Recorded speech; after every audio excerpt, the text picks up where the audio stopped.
Hey friends, and welcome to this week's episode of the U-Turn Podcast. This is your host, Ashley Stahl. I'm a counterterrorism professional turned career coach, speaker, and Forbes blogger, and I created the U-Turn Podcast because, let's face it, every now and again we realize that we're living life on autopilot and it's time to wake up and make that U-turn in your life. So prepare to go deep with some of the most transformational people I know, here to help you grow and upgrade your mindset, whether it's in work or love. Also, be sure to stick around for the end of every episode where I'm going to reflect on the conversation and offer actionable coaching insights to have a real impact on your life. In the meantime, we've opened up access to 3 free e-courses on uturnpodcast.com. So head on over there if you want to land a new job you love, find your purpose, or launch your dream business. All of these courses are totally free. All you got to do is head on over to uturnpodcast.com. That's YOUTURN podcast.com. Now let's get started with this week's guest.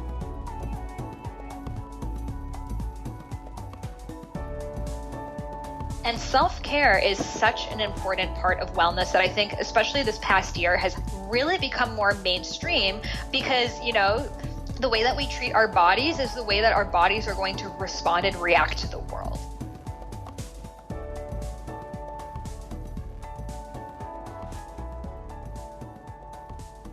Hi everybody, it's Ash here, and I'm with Sahara Rose. She's the best-selling author of Idiot's Guide to Ayurveda and her new book, Eat, Feel Fresh. She's a leading voice of the millennial generation, and she's really taking hold of the paradigm shift we're all having. I believe her podcast, Highest Self, is such an inspiring place to upgrade your mindset, and that is why we agreed before we started recording that we should talk about the 3 abundance mindset types, as well as some self-care practices. So on this episode, you'll be able to figure out which mindset you have as it relates to money and abundance in general, and how to up-level. And Sahara, thank you so much for being here and being with all of us and sharing everything you know.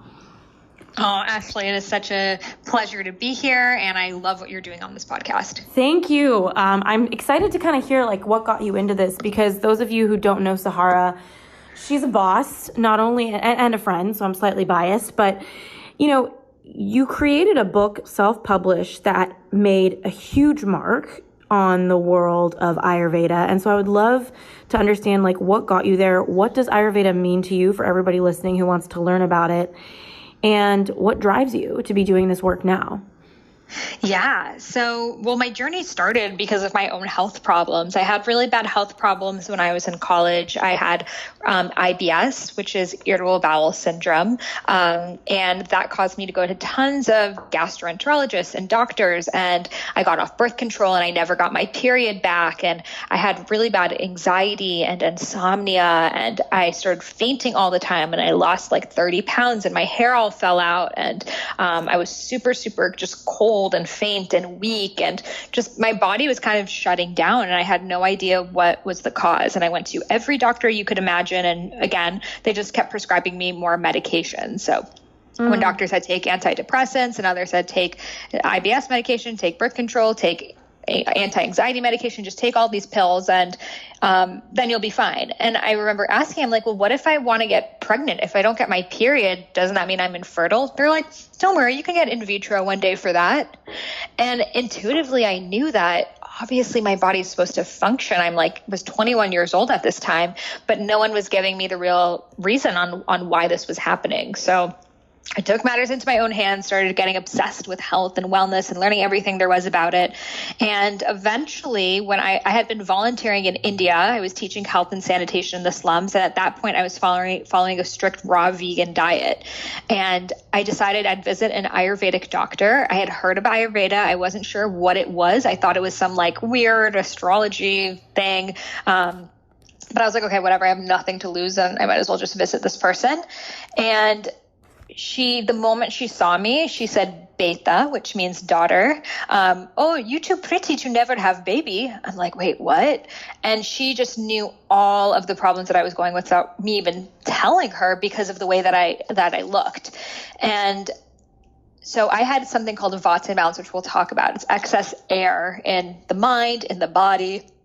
which sounds really weird, but pretty much it's the cause of the anxiety, the insomnia, the bloating, gas, constipation, low periods, digestive problems. It's all under this one air imbalance.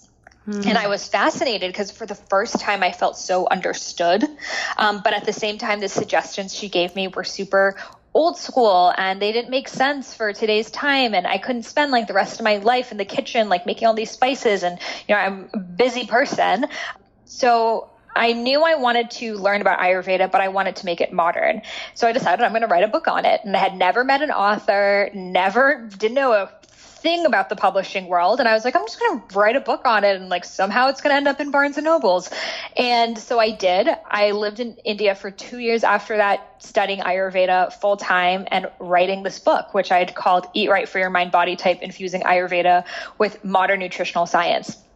So at this time, as you can imagine, my parents were not pleased. In fact, they were really angry with me because they're like, what is this shit that you're studying? Like, you were supposed to become a lawyer. Why are you not following like the rule? Like, this isn't a stable career and you're pretty much going to be a starving artist or writer for the rest of your life and you're never going to make it.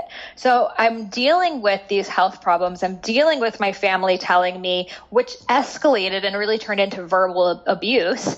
But at the same time, the system is healing me and I so deeply wanted to share it.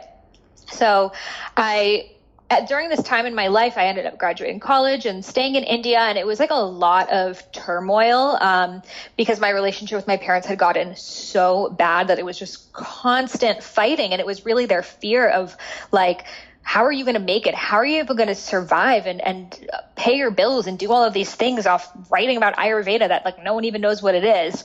And it's hard when you have your own doubts and your own fears. Like I wasn't like 100% like this is going to happen. Like I had so many doubts and insecurities and all of the voices that were in my head were being echoed back at me by my parents, the people that you want to please and satisfy your entire lives. Yeah.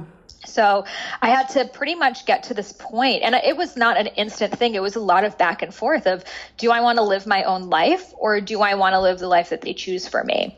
And the life that they wanted to choose for me was to just get a stable job, get married, have a kid, just be normal, just fit in the box.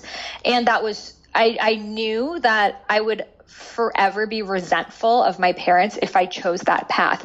But I had never seen anyone else do something different. I did not grow up in an artistic family. My dad is like MIT nerd. Like I grew up in Boston. Like no one was doing this kind of stuff. So I didn't have like an example of like I saw like hippie people, but I didn't see anyone that like was taking wellness, spirituality, consciousness, but also had a solid business plan and like had their real feet on the ground.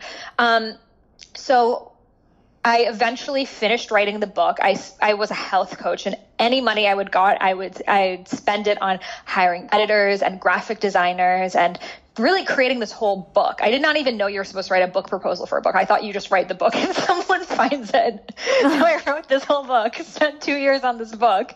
And then after I'm like, okay, now what do I do? Do I self-publish it? But I felt like if I just self-publish and put it out there, it's not going to make as big of a splash as I really wanted to. I really wanted this to be like for people who are lost and confused and have no doctor, no health practitioner to turn to. Like this is going to be their resource. And I knew that I needed to get it published, but I didn't know how.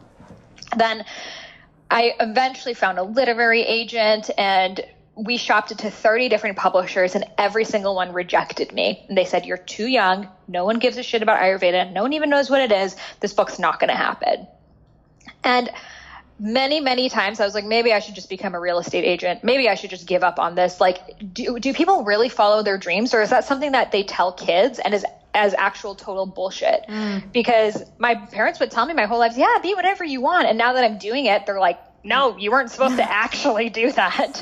So it was definitely a very confusing moment. And many, many times I wanted to just forget about it. But something deeper within me was like, you're going to birth this project out. And this is just part of the journey. Then that same literary agent 2 days later gets a call from Penguin Random House, which is the world's largest publisher. And they're saying, we're looking for someone to write the official Idiot's Guide to Ayurveda. So this is going to be the book that is part of the Idiot's Guide series, which is in every big bookstore, etc. do you know anyone? And she's like, oh, well, I know this girl. She writes about Ayurveda. And they're like, oh, I don't really know, first-time author and not old enough. And she's like, well, let's just give it a try. So basically they had an author who was 4 months in out of a 6-month project and quit because it was too much work. So they were like, if you were to write the table of contents, what would it be? And this is like an in-depth 400-page booked table of contents. And all of that work, all of that trial and tribulation and confusion was preparing me really for this moment. So I had a week to write that table of contents. I literally just channeled source. What I mean by that is I just really got into the zone, and I wrote that table of contents that same day, and I sent it back to them, which is like a 16-page table of contents. And then they said, if you were to write the first chapter, what would that be like? So I got in there, and the next day I wrote that entire first chapter. I went to Barnes & Noble's that day. I read probably 30 idiots' guidebooks to like understand their tone. And then I wrote that chapter, and then 2 days later, I was hired to write this book. And you would think that that would be a really happy moment in my life. But then I was like, oh, fuck, now I'm not going to make my book happen because now I'm stuck writing this textbook.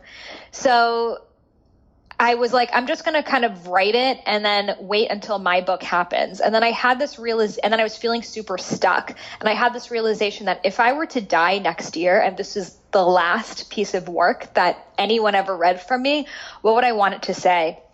So I made it the best book that I could make it, and it went on to now become the best-selling Ayurveda book globally, the best-selling Idiot's Guidebook ever, and really affect tens of thousands of people's lives. And then after I finished writing that book, I was like, okay, now I'm going to write my book, my modern version, and that's Eat, Feel Fresh, which just came out last month.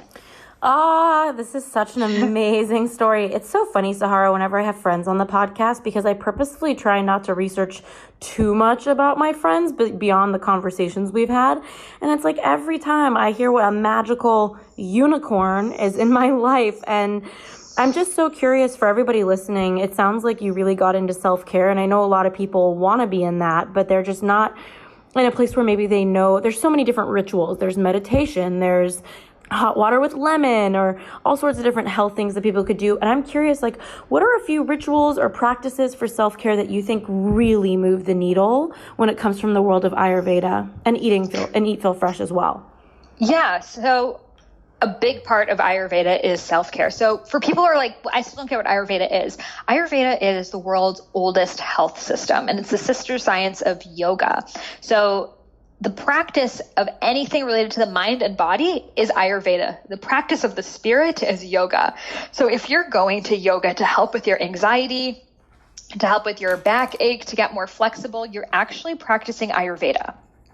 If you're going to yoga to connect with higher spirit and become one with universal source energy, then you're practicing yoga. So I'm guessing most people who go to yoga classes listening to this podcast are actually practicing Ayurveda. You're going for a mental or physical reason. So we're all practicing Ayurveda. So Ayurveda, the word means knowledge of life. To have true health, you must have full knowledge of all areas of your life, your nutrition, your self-care, your relationships, your environment. All of these things will affect you. Like, I can eat all the kale in the world, but if I have a shitty relationship, that's going to bring down my health. And alternatively, I could be, diffusing all the essential oils, but if I feel bad about myself, then that's not really going to be doing that much. So it's really holistic. It's looking at all areas. And self-care is such an important part of wellness that I think, especially this past year, has really become more mainstream because, the way that we treat our bodies is the way that our bodies are going to respond and react to the world. So when we are treating our bodies aggressively, and that could be like, I'm going to do a juice cleanse, and I'm going to go to Barry's boot camp, and I'm going to do this and that, that is not treating your body with love and compassion. That is essentially, it's like your body is this incredible gift that you were given, and you're like, hey, why don't you give me more presents? Why aren't you faster? Like, why don't you look like that? Like, imagine we are gifted to be in these vessels, and all we do is shit talk them and are mad about why they don't look like someone else's vessel. Like, that's actually what we're doing to our bodies. So self-care is rewinding that and just saying, thank you for breathing even when I don't think about it. Thank you, heart, for beating even when I'm not aware of it. Thank you.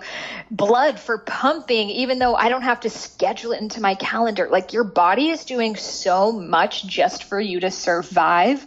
And practicing self-care is just a little thank you that we can do on a daily basis. That's just like, body, like, I got you. Like, I'm here for you. I'm here to support you.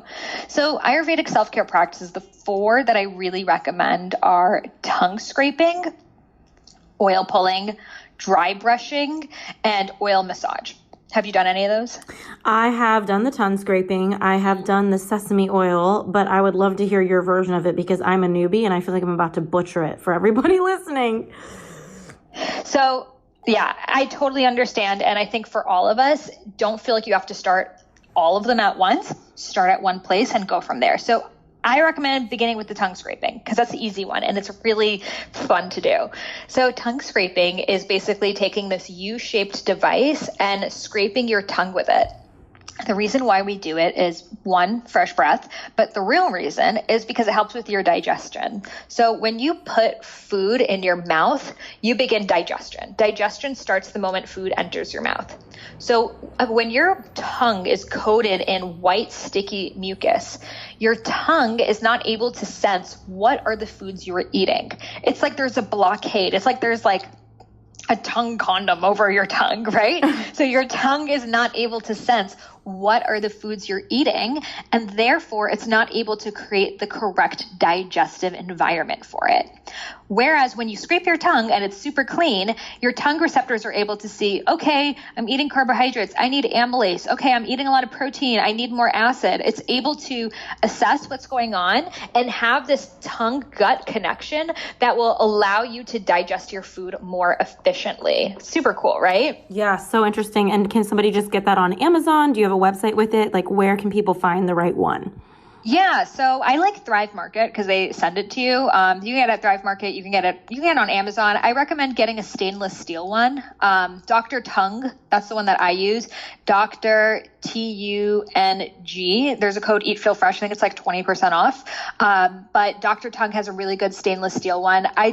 The traditional Ayurvedic one is copper. The reason why I don't do copper is because sometimes people get heavy metal toxicity with copper, whereas stainless steel is a really solid, it's a solid metal, so it's not going to leak. Got it. That's so interesting. Yeah. So after tongue scraping, you're going to do the oil pulling. And oil pulling is essentially Ayurvedic mouthwash. So with the oil pulling, it removes the bad bacteria without affecting the good bacteria. So just like our guts have a gut flora, our mouths have like a mouth flora. And if we use antibacterial mouthwash, Listerine, etc., it's like an antibiotic. It kills everything. It's like a napalm. Good and bad, dead. And then what ends up happening is the bad bacteria starts to flourish, which is why people get addicted to Listerine or Listerine strips. Were you ever addicted to those? Actually, I literally have been, and it's so weird that you're asking me this, Sahara. Like, I've totally had a Listerine strip phase. Who knew? I think we all did, like, especially in like high school and you're like really self-conscious about your breath.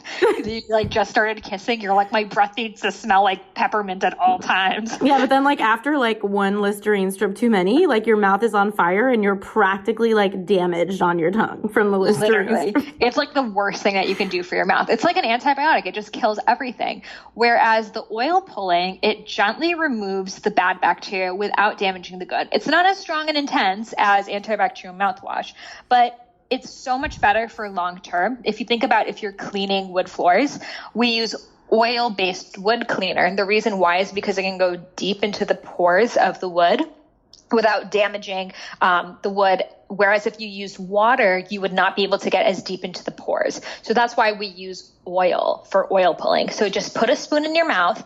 Coconut oil is good during the summer times, or if you're more pitta, more fiery. Sesame oil is good in the winter times, or if you have more vata, cold body. Or you can use grapeseed oil. That's pretty neutral. So you put it in your mouth and you just swish it around your mouth. You can just do it for 1 minute, 3 minutes. It does not have to be 20 minutes. A lot of people have read articles that say this does not have to be 20 minutes. And just swish it around your mouth. You can walk around. Like I'm not staring at myself in the mirror the whole time. Like I'm turning on hot water. I'm moving. And then you spit it out into a trash can. You do not spit it into your sink because it's going to ruin your plumbing. And the reason why is because when you've swished that oil around your mouth, all of your toxins are going to be removed, all the mucus in your mouth. And if you swish it into your plumbing, into your sink, it's going to destroy everything. You're going to notice when you spit out that oil, it does not look like oil anymore. It's going to look foamy and white. That's how you know if you've done it long enough too. Oh, gross and so good. Like the only thing grosser is keeping it inside your mouth, I guess, at this point, listening to this. Like in a way, it's so satisfying because you're like, I got that out. Like if I didn't do that, that would have still been in my mouth. So, and again, you don't have to do it every day. You can just do it on the weekends and start like that. Like, don't feel like this needs to be like a all in or nothing. Like it can just be something you do on Saturdays and then maybe you start to do it more. But just give it a try. I remember the first time I tried, just the taste of oil in my mouth was disgusting for me. I had it there for like 10 seconds and I had to spit it out. And then I gave it a try again. And then I tried again. And now I'm able to do it and actually love it. I use the coconut oil and I love the taste of it. So it's definitely something that we can all do, something good for when you're traveling, and it's affordable also. Wonderful. And maybe something that can grow on us. And do you recommend doing that after you tongue scrape if people were to be implementing it into their regimen every day? Yes, I would do it after you tongue scrape. And then after you do the oil pulling, just rinse your mouth out with water. You can even do water with salt, which is even more antibacterial, just to make sure you got everything out of there. Okay, great. And then you said that the third step was... So these you can do at night, and that's dry brushing, which is to take like a loofah brush and to scrape your skin. And the reason why you do that is to remove the dead skin cells, which are pretty much stuck on your skin surface and preventing you from getting enough oxygen into your body. So you scrape your skin, always going upwards towards the heart on your knees and elbows, round places. You do it in circular motions, and then follow that up with Abhyanga, which is self-oil massage, which is to take oil, sesame oil, coconut oil, grapeseed oil, olive oil you could use, and to just really massage it into your body after you do the dry brushing so it gets deeper into your pores. And if you really want to do it up, then take a warm shower and like sit in the steam, and that allows the oil to further penetrate into your skin. Because a lot of people, they put oil on their skin, they're like, I don't know, it's like going to ruin all my clothes and ruin my furniture. Well, that's because the oil's not going into your skin, it's just staying on the surface. But if you sit in like steam, or if you ever go to a sauna or something, put some oil on before. That way it's going to go super deep in there, and then you're going to notice after you probably don't really need oil. Oh, that's so interesting. And those of you listening, if you check out Sahara at I am Sahara Rose on Instagram, you'll notice that she's like the shiniest person you've ever seen. So I think your skin is shining. You totally do glow. You've got that Ayurveda glow, and you're doing all these practices. What is a practice that a lot of people don't do that you think is such a game changer other than these four? In terms of just wellness rituals or different ways to do self-care or improve your quality of life. Because I hear the tongue scraping, the oil pulling, like the loofah, and also the body massage. And I can see the power of those, but I'm so curious, like, is there something off the beaten path where you're like, this is a very random practice that has been a game changer for me? Honestly, the ones that have been game changers for me are always like just the mental ones of just setting intentions of how I want to feel that day, and going through life with consciousness and awareness. I think that, the whole reason why we do these self-care practices is not so we can have like beautiful bodies. Like that is a side effect, but really it's so you can dive deeper into your purpose and why you're here. So for me, just taking a few moments, just writing in a journal of like, what am I feeling? Like, okay, I sprained my ankle yesterday. I'm like, what lessons did that teach me? Okay, it taught me to move slower through life. It taught me to look where you're going. Like, if we can just look at everything that is happening for us and to look at what lesson that is teaching us, I think that's going to be the biggest game changer of all. Amazing. And life is always serving you. I think that's something that we always talk about on U-Turn podcast, and just reframing the issues as blessings, so I hear you. Hey, U-Turn U-turners, so sorry for the quick interruption, but I want to make sure you know that this episode has been brought to you by the Job Offer Academy, our e-course to help you land a new job you love. So if you're sick of applying for jobs and never hearing back, and you'd like to try a free version of our job hunting course, just head on over to youturnpodcast.com/job offer. That's youturnpodcast.com/job offer. Now let's get back to this week's episode.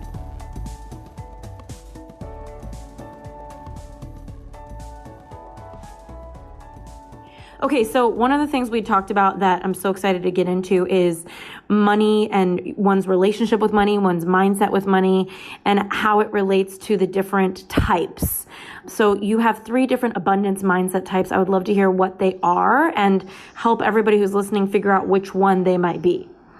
Yeah. So in my studies of Ayurveda and trying to figure out how to create a business out of it, I realized that these 3 doshas are not just related to your health, wellness, nutrition, but also related to your relationship with abundance and finances and business. So they're based off of the same doshas, the same archetypes, which are Vata, air, Pitta, fire, and Kapha, earth. So air, fire, earth. And they translate to how we interact with all things in our life. So with money, some of us have a more airy relationship with money. So what do you think that means if I was like, oh, Ashley, I feel like my relationship with money is so airy? I would say it's more like it comes and it goes. Exactly.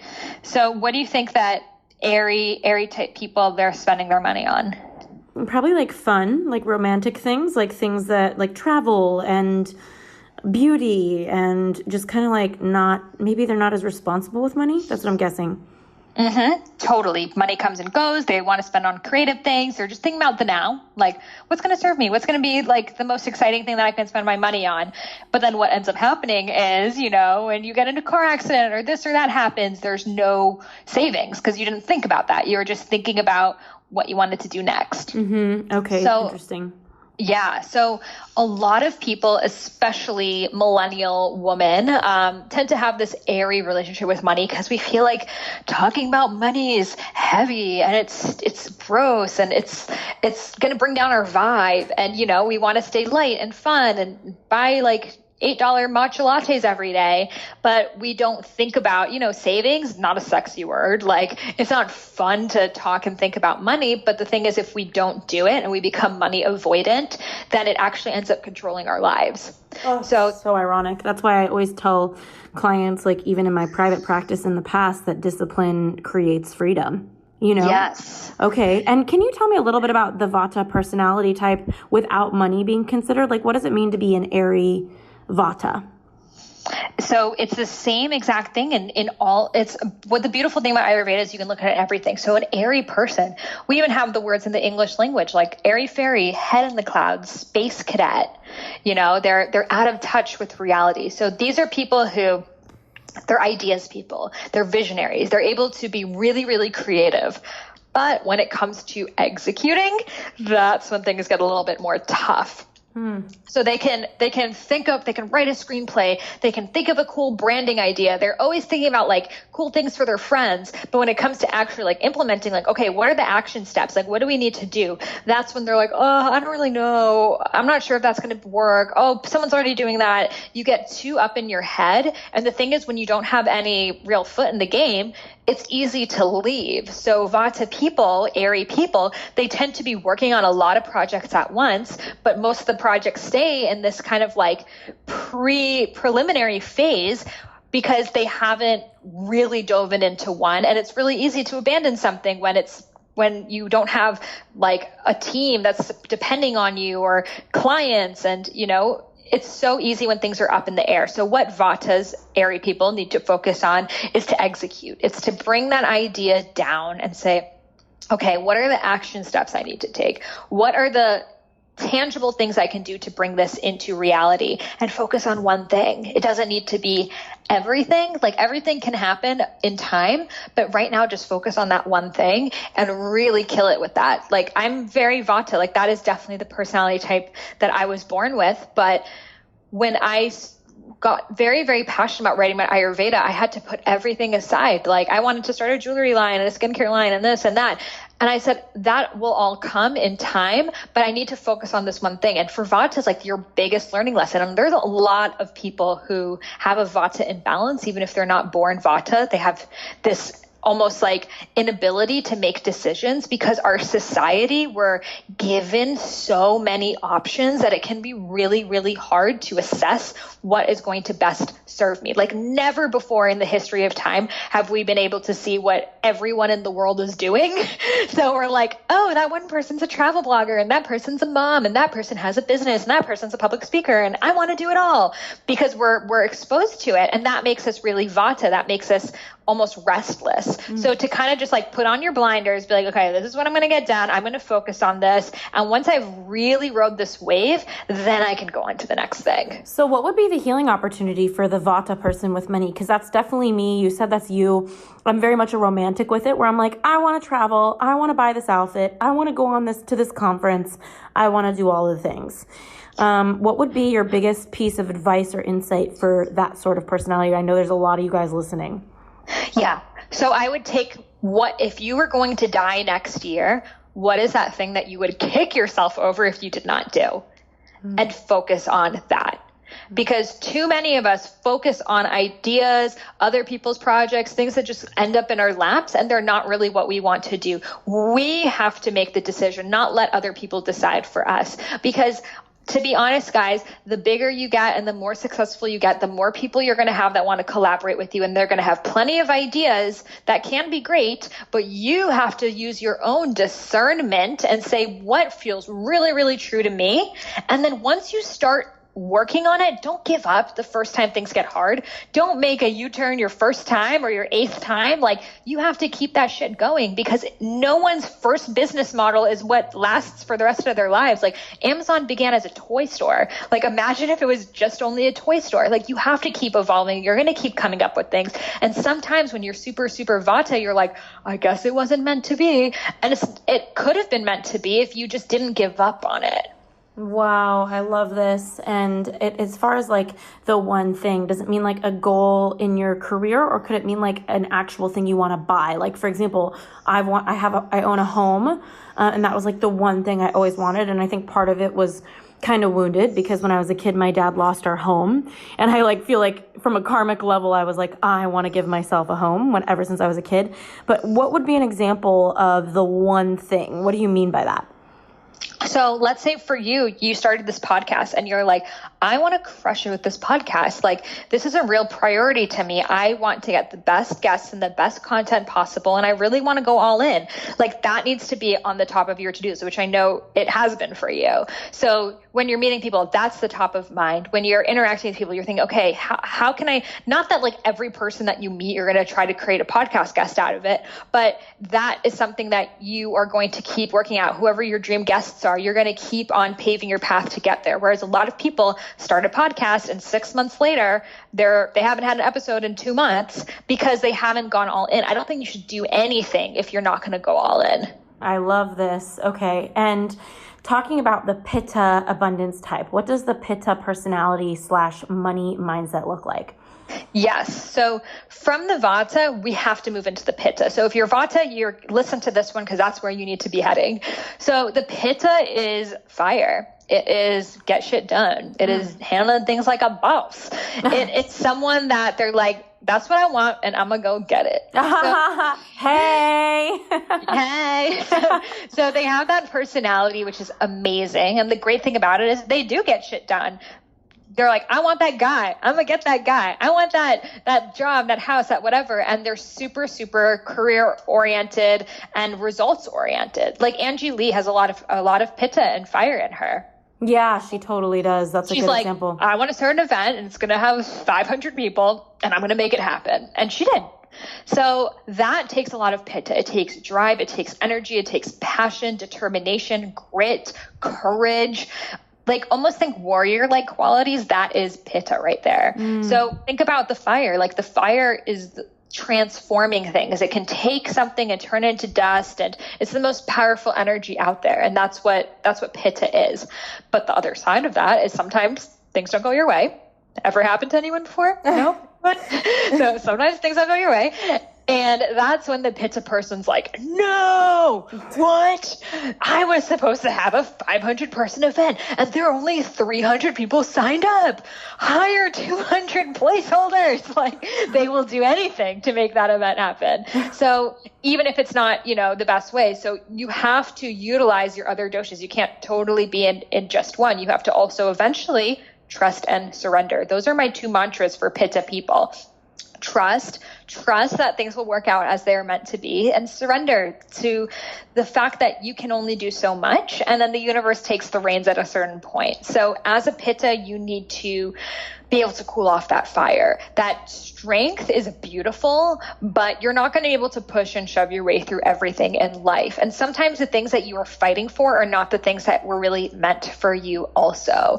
So Pitta people need to work on just flowing, taking it a little more easy, like still continue to work hard, continue to be a boss, but don't get so fixated on the results. And where they need to move into is more of the earth, more spending time in nature, more just connecting to their family, to their tribe, to their roots. They need to go down into, like, if you know what the chakras are, it's like the lower energy centers in the body. They need to connect to the root chakra and to just get into their bodies again, because they can be so tough on themselves that they really don't give themselves enough slack and enough real admiration for all the things that they've already done.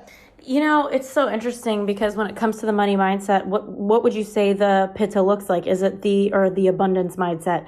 Is it the person that's like, I'm going to invest everything in this? Or is it somebody that just sets really aggressive goals? Like, what does that look like for everybody listening who in their relationship with money?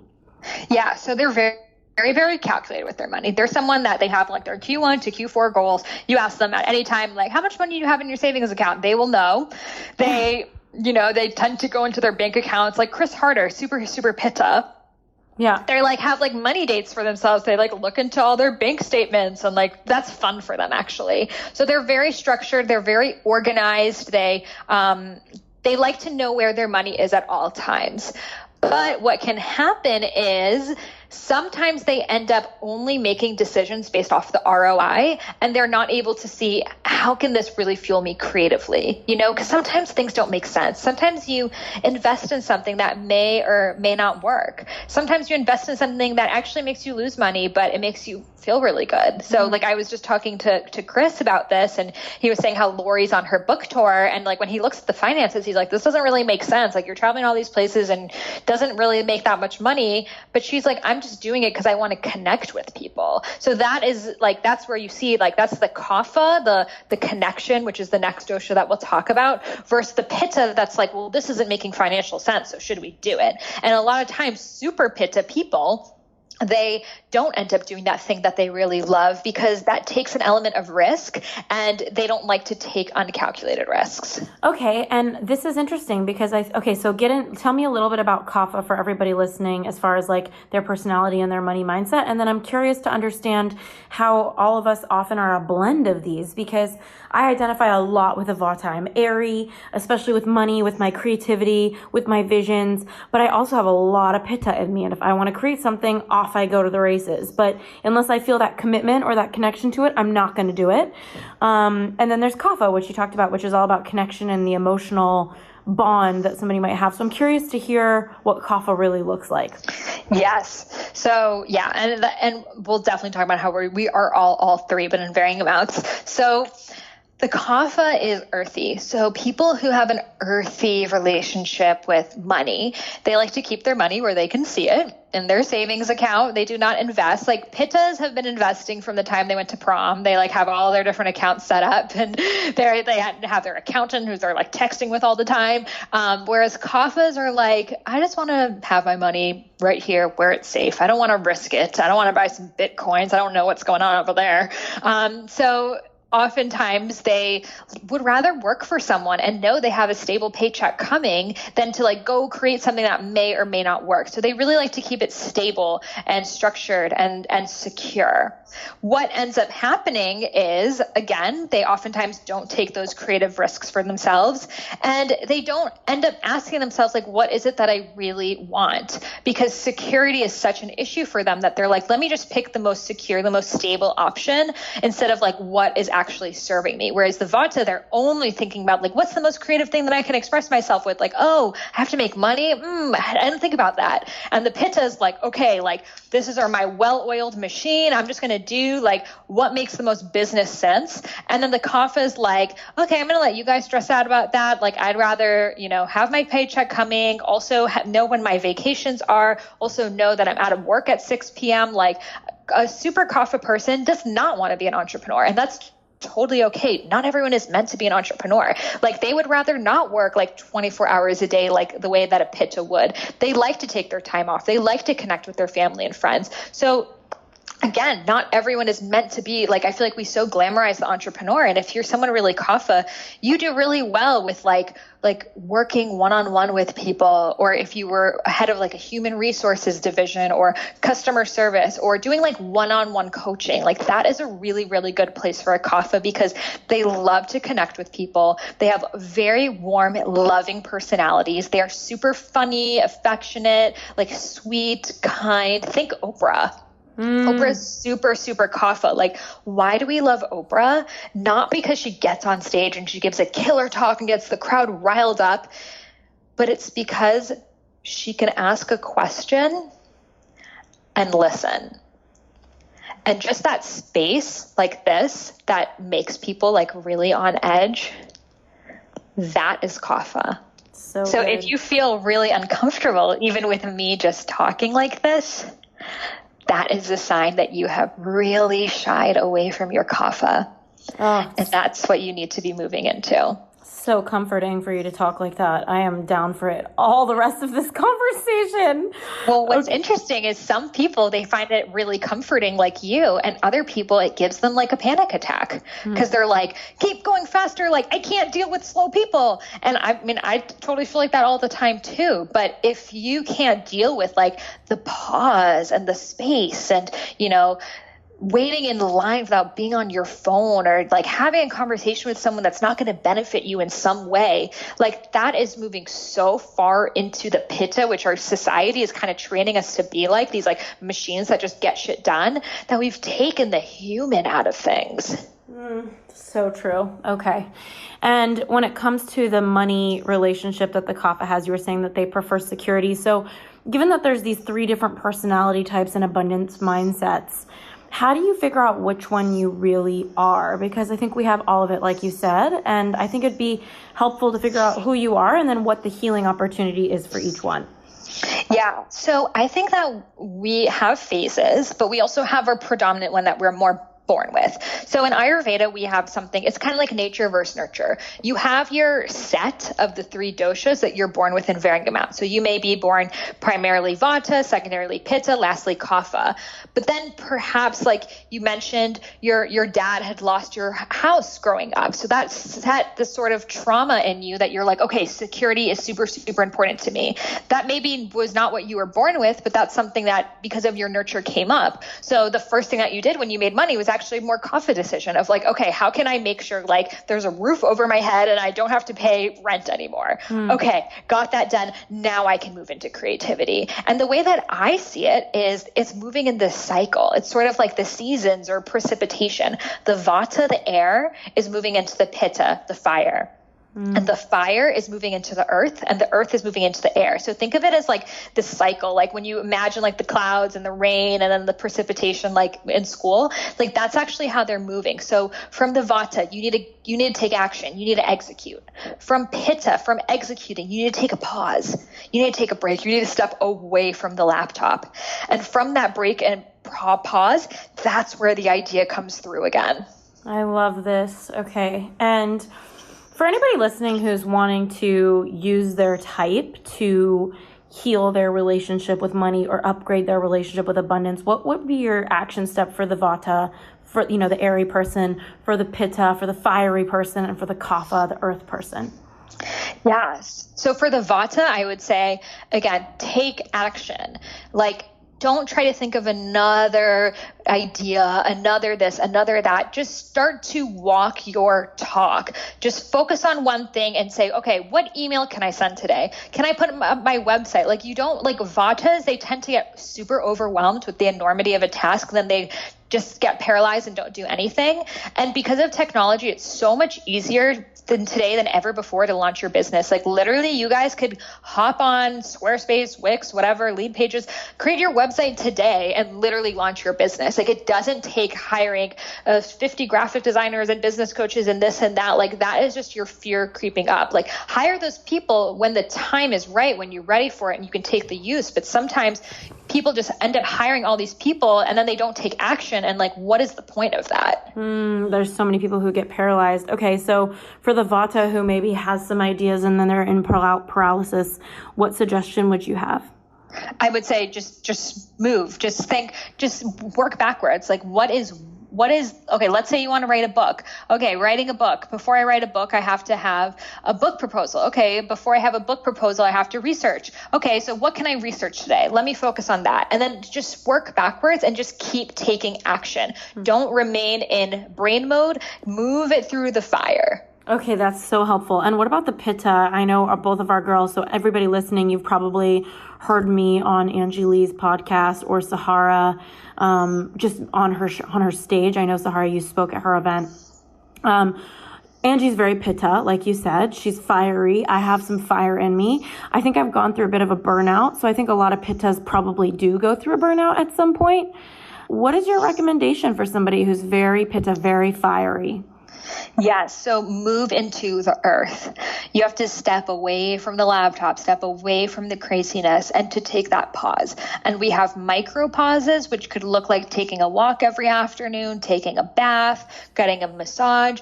And we have more macro pauses, which could look like taking a month off and just like really focusing on your self-care and your mindset and like getting back to basics, especially if you're someone who's doing something like managing your own business.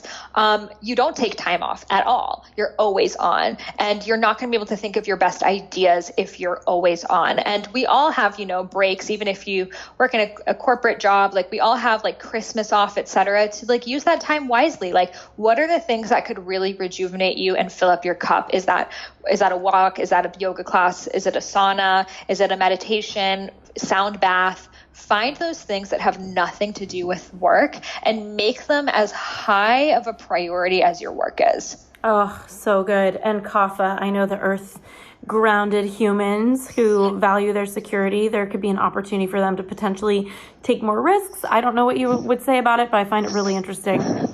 Yes. So Kaphas, they need to dream. Because when you are so stuck in your rut, if you have Gary Vee on top of your head being like, go, take action, get shit done, like that's going to be too much for you. Mm-hmm. You need to start dreaming. You need to say, what would my dream day look like? What would my dream career look like? What would my dream home look like? Like, don't worry about if it's tangible or not. Just start dreaming.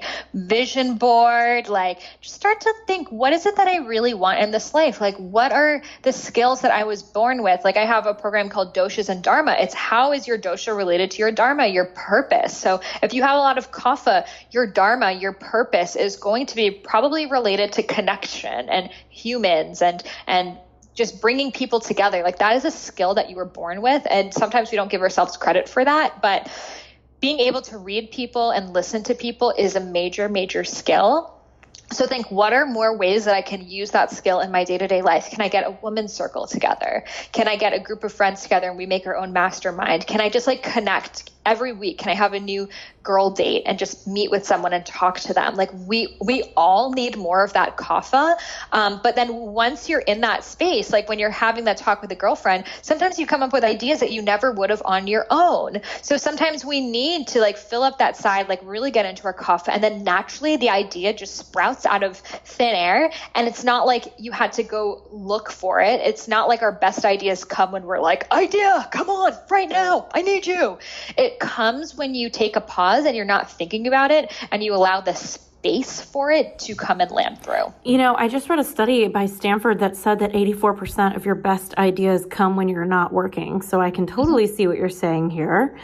Yes. Well, Sahara, this has been so amazing. I would love to have you just tell everybody briefly about Eat, Feel Fresh, your book, because I think that there's a lot here for everybody to upgrade their mindset and their being in the world.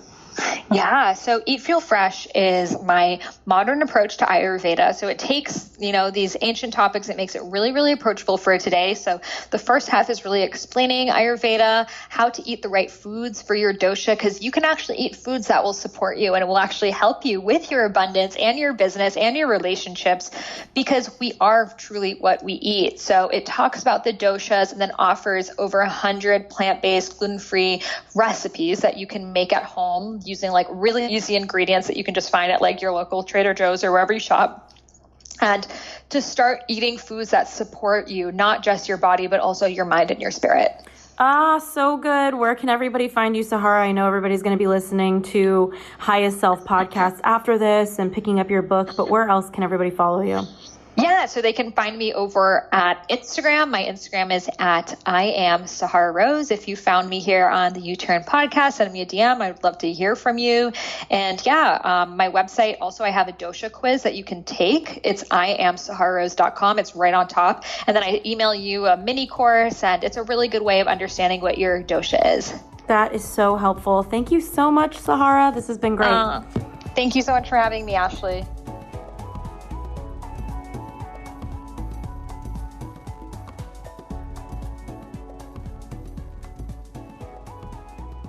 Hey guys, it's Ashley Stahl, just unpacking this episode with Sahara Rose, and it was so hard for me to get on here and do this post-episode conversation with you because I was in such a wellness kick back in late 2018 before the holidays, and now I just fell off the boat, and have been doing a reset. And so instead of telling you all of the things you should do or telling you I'm doing all of the things that Sahara recommended, I'll tell you the things that I have tried that I've been the most happy about and excited about that have actually done a difference for me. And now that I'm going into this reset, what am I implementing back into my life health-wise, given all of this knowledge that I have from people like Sahara? So she talked about tongue scraping and warm water with lemon. Those are two things that I've already brought back into my life.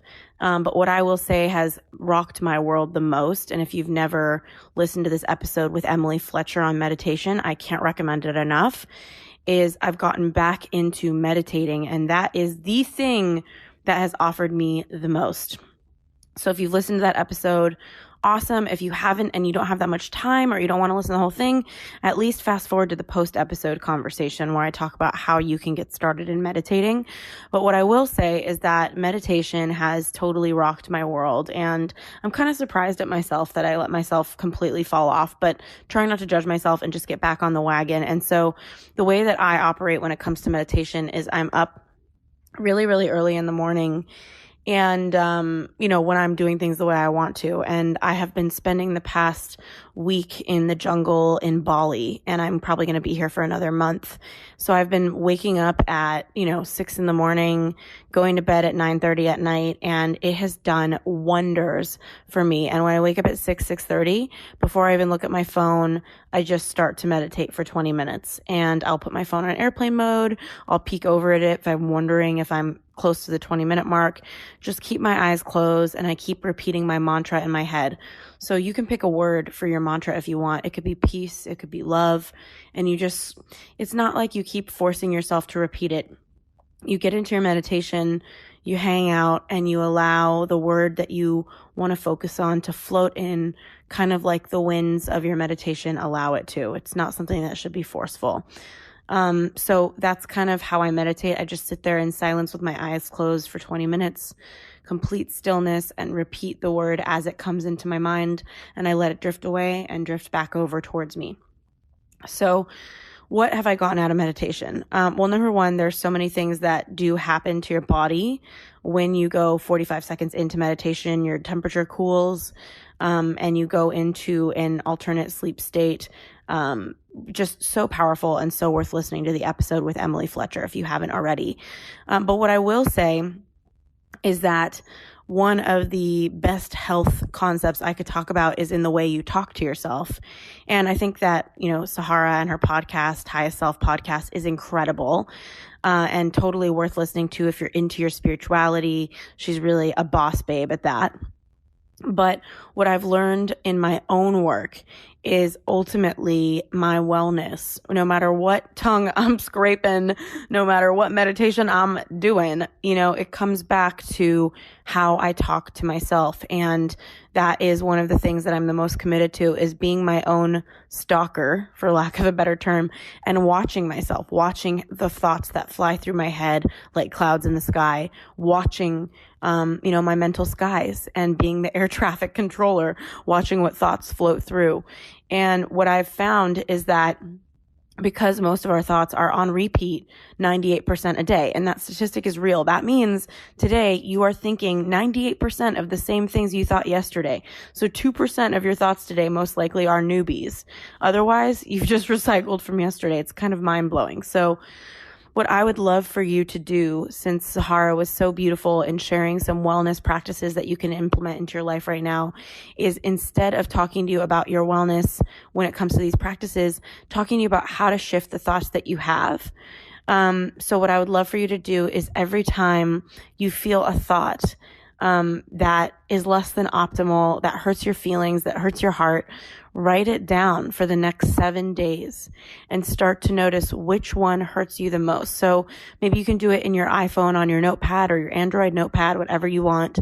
But as the day goes on, just kind of commit to, as you see a thought that hurts, write it down and just start to keep track of what are the most repeated thoughts, because those are the ones that are embedded in your consciousness and that are really there to stick. So I would love for you to just consider that, be with that, think about that, and use your own emotional well-being, the conversations you have with yourself, as a tool for your own ascension and growth. And after all, it starts with really the awareness of seeing what you're thinking. So quick post-episode notes today, because I don't feel like I'm in integrity to be talking to you about how to be the wellest person of them all when I myself am working on this. But excited and would love for you to DM me on Instagram and let me know, what are some wellness routines that you have in your life? I love routines. One wellness routine I have in my life is a blueberry smoothie I've been having lately, with organic frozen blueberries, a half of a frozen banana, a bunch of spinach, cashew milk, and sometimes cashew butter, and some plant protein. That's been my go-to smoothie every single morning. I'm curious what wellness rituals you have in place. Would love to hear. So hit me up on the gram and at Ashley Stahl, and I can't wait to connect next week.